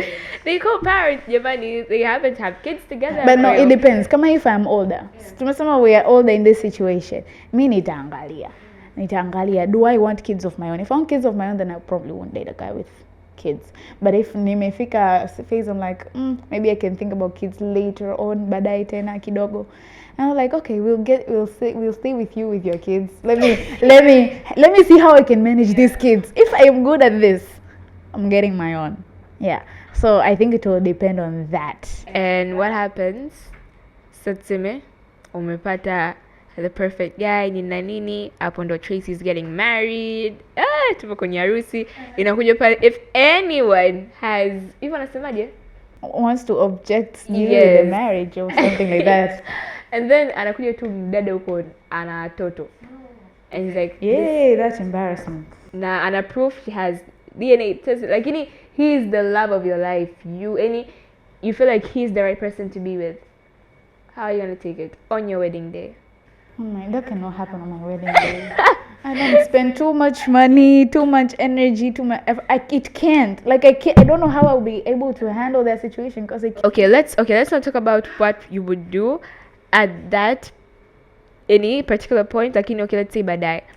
Like, would you still go on with the wedding, or would you break things off?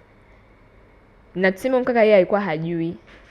Oh, so okay, it's not like he cheated per se. Yeah, but it's many zamani before even you guys were together. If it's around bahati mbaya. Okay, if it's like that I can accept. That we'll probably continue the wedding after everything's cleared out. But like kama ni huko alikuwa anafanya something out there, no, kwa kweli, because you have embarrassed me on my wedding day and then you want us to continue with them. Who do you think I am? Oh no, that would be embarrassing. How would you take it? Obviously, it would be very embarrassing. Very, very embarrassing. And I would have a lot of questions. I would have a lot of questions. A lot. I would have questions for the girl and for the guy. Why would you wait paka? Yes, I thought that's weird. Kwa nini usingetufuata before? Kwa nini on this particular day? So I would have a lot of questions before I make any decisions. Okay, that's understandable. That's logical.